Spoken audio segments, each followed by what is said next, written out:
Dear friends, आप में से बहुत सारे दोस्तों की रिक्वायरमेंट पर आज हम लेकर आए हैं आपके लिए इंडियन आर्मी का एक टेक्निकल सैम्पल पेपर, जिसको कि आज हम सॉल्व करने वाले हैं।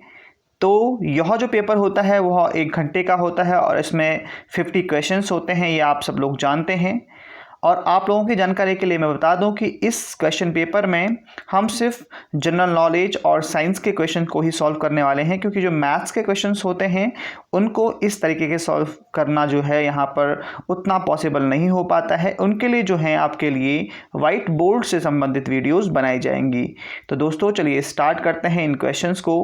पहला क्वेश्चन आपकी स्क्रीन पर है, Gautam Buddha preached his first sermon at. Gautam Buddha ने अपना पहला धर्मोपदेश निम्न में से कहाँ दिया था? तो आप लोग इसको अगर जानते हैं तो आप अपने क्वेश्चंस को टिक कर सकते हैं। तो जो इसका सही आंसर है वह है सारनाथ। तो जो ऑप्शन जो सी है वह बिल्कुल सही है। नेक्स्ट क्वेश्चन है, which of the following is not union territory? निम्न में से कौन केंद्र शासित प्रदेश नहीं है? तो यहाँ पर आप देख सकते हैं पौंडीचेरी, चंडीगढ़ एंड दमन एवं दीव जो हैं, these are union territory, but Mizoram is an a state not a union territory. तो ऑप्शन जो बी है वह बिल्कुल सही हो जाएगा। मिजोरम एक यूनियन टेरिटरी नहीं है, एक केंद्र शासित प्रदेश नहीं है। अगला प्रश्न है, which tribe of Assam celebrates the Bekho festival during the spring season in order to propitiate the goddess of wealth Bekho? निम्न में से कौन सी असमिया जनजाति धन की देवी बैखो को प्रसन्न करने के लिए बसंत ऋतु में बैखो त्योहार मनाते हैं? तो जो राभा जनजाति है वह यह त्यौहार मनाती है जिसका नाम है बैखो, और यह धन की देवी को प्रसन्न करने के लिए मनाते हैं। तो ऑप्शन जो ए है वह सही है। अगला प्रश्न है, which of the following is the longest railway bridge in India? निम्न में से भारत का सबसे लंबा रेलवे पुल कौन सा है? तो यहाँ पर आपके सामने ऑप्शंस हैं सरायघाट, ब्रह्मपुत्र, इसके साथ साथ और ऑप्शन आपके सामने हैं देहरी ऑन सोज, गोदावरी पुल, या फिर नर नारायण सेतु जो ब्रह्मपुत्र नदी पर है। तो जो इसका सही आंसर है वह है नर नारायण सेतु जो कि ब्रह्मपुत्र नदी पर है। तो ऑप्शन जो डी है वह सही हो जाएगा। ये सबसे लॉन्गेस्ट रेलवे ब्रिज है। नेक्स्ट क्वेश्चन है, the heating element in the electrical iron is made of. जो प्रेस होती है उसको गर्म करने वाला जो तत्व होता है वह निम्न में से किस से बनाया जाता है? तो यह बनाया जाता है नाइक्रोम से। तो जो ऑप्शन बी है वह सही है। नेक्स्ट क्वेश्चन है, why do some automobiles have additional yellow headlights? गाड़ियों में अतिरिक्त पीली प्रकाश की आवश्यकता क्यों पड़ती है? आपने देखा होगा कि जो गाड़ियां होती हैं उन पे एक्स्ट्रा जो येलो लाइट्स होती हैं वे लगाई होती हैं। तो वो क्यों लगाई होती हैं? तो जो इसका सही आंसर है वो है कि जो ये येलो लाइट्स होती हैं ये कोहरे में घुसने की क्षमता इनमें होती है और सड़कों पर रात को ये बेहतर रोशनी देती हैं। Yellow lights is able to penetrate the fog and is thus able to illuminate the road better in foggy nights. तो आपको ऑप्शन सी को टिक करना है। यहाँ पर ऑप्शन सी सही हो जाएगा। नेक्स्ट क्वेश्चन है, question number 7, when was the Indian National Congress founded and who was its first president? भारतीय राष्ट्रीय कांग्रेस की स्थापना कब हुई और इसके पहले अध्यक्ष कौन थे? तो जो भारतीय राष्ट्रीय कांग्रेस था इसकी स्थापना हुई थी यहाँ पर 1885 में, और इसको स्थापित किया था व्योमेश चंद्र बनर्जी ने। तो ऑप्शन जो ए है वह बिल्कुल सही है। यहाँ पर बात हो रही है भारतीय राष्ट्रीय कांग्रेस की। अगला प्रश्न है, original name of the great novelist Munshi Premchandra was. महान उपन्यासकार जो नोबेल पुरस्कार विजेता हैं मुंशी प्रेमचंद्र, उनका असली नाम क्या था? तो उनका जो असली नाम था वो था धनपत राय। तो ऑप्शन जो डी है वह बिल्कुल सही है। नेक्स्ट क्वेश्चन है, India lies between the longitudes of जो भारत है वह किस देशांतर के बीच में स्थित है? तो भारत जो है 68 degree 7 east to 97 degree 27 east के बीच में स्थित है, इन देशांतरों के बीच में स्थित है। तो ऑप्शन जो ए है वह सही है।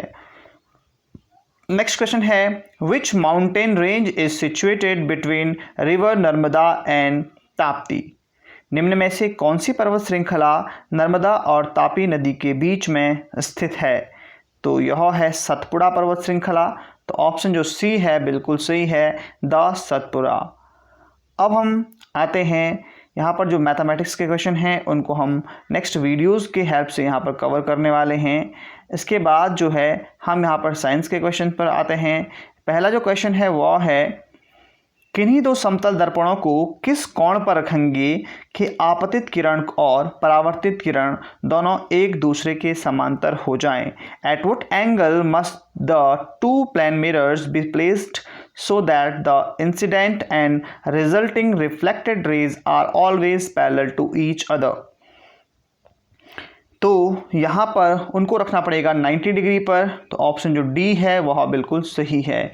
जो आपकी रेज आएंगी उनको, जो आपतित किरण और परावर्तित किरण है, उनके जो बीच का एंगल है वह 90 डिग्री होना चाहिए, तभी वो क्या हो सकती हैं, एक दूसरे के पैरेलल जाएंगी। नेक्स्ट क्वेश्चन है, a man can not see objects at a distance greater than 3 metre, he is suffering from.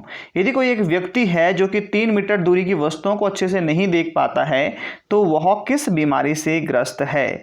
तो वह जो व्यक्ति है वह, उसको जो है मायोपिया से वह ग्रस्त है। तो ऑप्शन जो बी है वह सही है।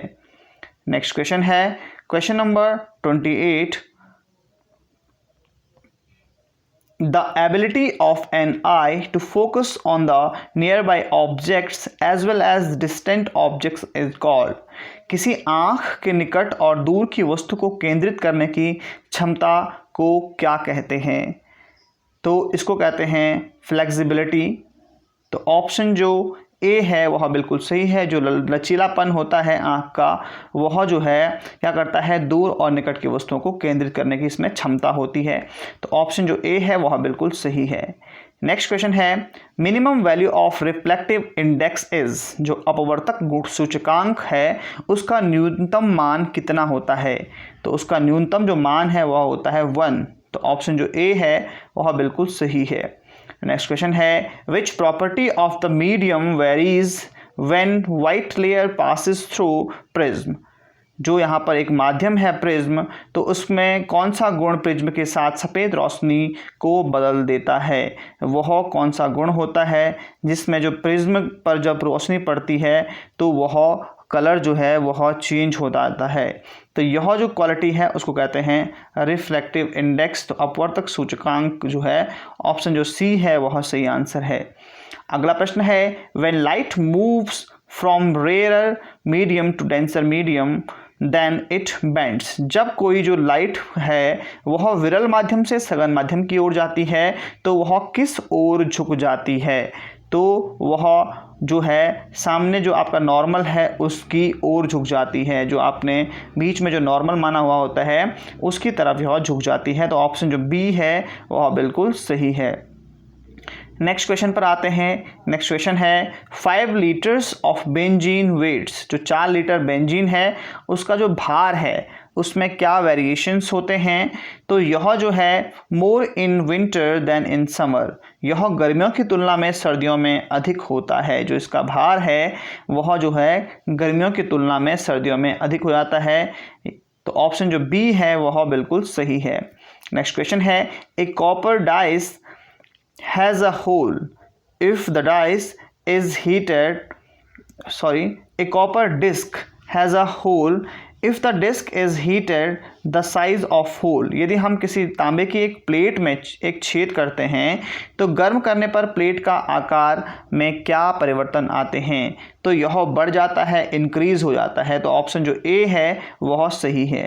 अगला प्रश्न है, when water is heated from 0 degree centigrade to 10 degree centigrade its volume is. जब पानी को 0 डिग्री सेंटीग्रेड से 10 डिग्री सेंटीग्रेड पर गर्म किया जाता है तो इसके आयतन पर क्या प्रभाव पड़ता है? तो इसके आयतन पर क्या प्रभाव पड़ता है कि यह जो है पहले कम हो जाता है और उसके बाद बढ़ता है। First decreases and then increase. तो ऑप्शन जो डी है वह सही है।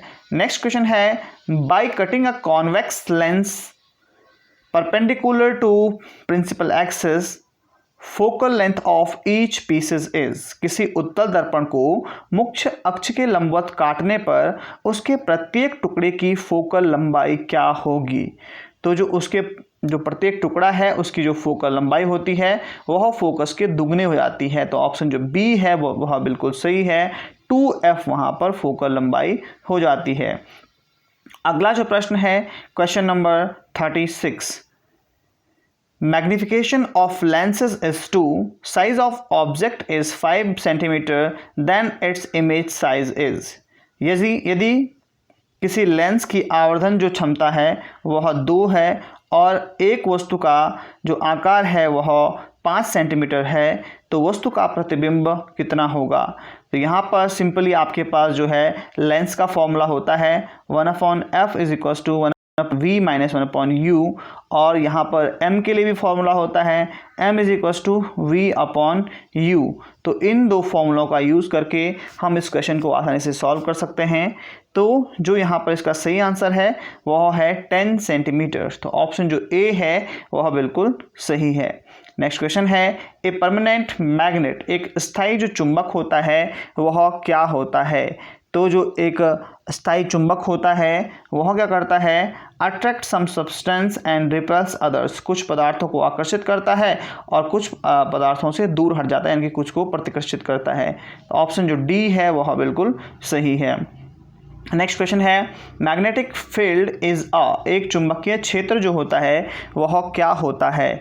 तो एक मैग्नेटिक जो क्षेत्र होता है वह एक वेक्टर क्वांटिटी होती है, एक सदिश राशि होती है। तो ऑप्शन जो ए है वह सही है।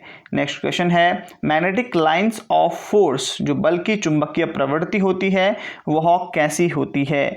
तो बल की जो चुंबकीय प्रवृत्ति होती है किसी को एक दूसरे से नहीं जोड़ती है, यानी कि can not intersect at all, ये एक दूसरे को नहीं काटती हैं। तो ऑप्शन जो बी है वह सही है। नेक्स्ट क्वेश्चन है question number 40, water drops are spherical because of, जो पानी की बूंदें होती हैं वे गोलाकार होती हैं क्योंकि। इनके गोलाकार होने का कारण होता है सरफेस टेंशन, यानी कि पृष्ठ तनाव। तो ऑप्शन जो डी है वह बिल्कुल सही है। नेक्स्ट क्वेश्चन है, for an elementary process 2x + y z + w the molecularity is. किसी एक मूल प्रक्रिया 2x + y z + w में आणविकता क्या होगी। तो इसमें जो आणविकता होगी वह हो जाएगी 3। तो ऑप्शन जो बी है वह सही है। नेक्स्ट क्वेश्चन है, the chemical reaction in which reactants requires high amount of activation energy are generally. रासायनिक प्रतिक्रिया जिसमें अभिकारकों के संक्रियण के लिए उच्च ताप की आवश्यकता होती है वे क्या कहलाते हैं। तो ये कहलाते हैं यहाँ पर जो हैं ये स्लो हो जाते हैं। तो इनको यहाँ पर जो ऑप्शन ए है वह सही है। नेक्स्ट क्वेश्चन है, a gas bulb is filled with NO2 gas and immersed in an ice bath at 0 degree centigrade, which becomes colorless after some time. This colorless gas will be। किसी NO2 gas भरे bulb को यदि 0 degree centigrade वाले बर्फ भरे tub में रखा जाता है और वह कुछ समय बाद रंगहीन हो जाता है, वह रंगहीन गैस क्या कहलाएगी। तो यह जो रंगहीन गैस है वह N2O4 होती है। तो ऑप्शन जो सी है वह बिल्कुल सही है। नेक्स्ट क्वेश्चन है आपके सामने question number 44, for a reaction H2 + I2 gives us 2HI। यहाँ पर हाइड्रोजन गैस और आयोडीन की जो रिएक्शन है उसके बाद यहाँ पर जो कहा गया है the equilibrium constant Kp changes with. तो जो यहाँ पर Kp की जो साम्यावस्था है उसमें क्या होगा, वह किस तरीके से बदलेगी। तो यहाँ पर जो है तापमान का इस पर प्रभाव पड़ेगा। तो ऑप्शन जो डी है बिल्कुल सही हो जाता है। नेक्स्ट क्वेश्चन है, ली कैटेलियर का सिद्धांत किसके लिए उपयुक्त नहीं है, इनमें से किसके लिए यह प्रिंसिपल जो है वह एप्लीकेबल नहीं है। तो यह जो है FE+S गिव्स अस FES के लिए यह जो है सिद्धांत क्या है, एप्लीकेबल नहीं है। नेक्स्ट क्वेश्चन है the Latin name of sodium is, sodium का लैटिन नाम क्या है। तो सोडियम का लैटिन नाम है नाइट्रियम। तो ऑप्शन ए जो है वह सही है। नेक्स्ट क्वेश्चन है minimum value of refractive index is, अपवर्तनांक का न्यूनतम मान कितना होता है। तो अपवर्तनांक का जो न्यूनतम मान होता है वह भी 1 होता है। तो ऑप्शन जो ए है वह सही है। अगला प्रश्न है द इलेक्ट्रॉन इज, ये एक इलेक्ट्रॉन क्या होता है। इलेक्ट्रॉन क्या होता है, यह एक बीटा कण होता है, बीटा रे पार्टिकल होता है। तो ऑप्शन जो बी है वह सही है। नेक्स्ट क्वेश्चन है question number 49 heating of a substance results in, पदार्थों के ताप में परिवर्तन निम्न में से किस कारण होता है। तो कारण है ए फिजिकल और अ केमिकल चेंज, एक भौतिक तथा रासायनिक परिवर्तन के कारण यह होता है। तो ऑप्शन जो सी है वह बिल्कुल सही है। नेक्स्ट क्वेश्चन है और लास्ट क्वेश्चन है आपके पेपर का, वह है the period of revolution of a gas Jio stationery satellite is, एक भूस्थिर उपग्रह के घूर्णन की अवधि क्या होती है। तो इसकी अवधि होती है 24 आवर्स। तो ऑप्शन जो ए है वह बिल्कुल सही है। तो इस प्रकार से हमने इस पेपर में जो है आपके जनरल नॉलेज है और जनरल साइंस के जो हैं सारे के सारे क्वेश्चंस को कवर कर लिया है। अब इसमें बाकी बचता है आपका जनरल साइंस, जो जनरल मैथ्स है उसके क्वेश्चंस को भी हम कवर करेंगे। अगर आप चाहें तो आप हमको कमेंट बॉक्स में बता सकते हैं कि आपको जो है जनरल मैथ्स के भी क्वेश्चंस को क्या है उनका सॉल्यूशन चाहिए। तो आप ज़रूर हमको कमेंट बॉक्स में इन्फॉर्म करिएगा। अगर आपको वीडियो अच्छा लगा है तो वीडियो को लाइक करिएगा, और अगर आप इस प्रकार के और मॉडल्स पेपर को सॉल्व चाहते हैं तो हमारे चैनल को सब्सक्राइब जरूर कीजिएगा। वीडियो को देखने के लिए आपका बहुत बहुत शुक्रिया। जय हिंद, जय भारत।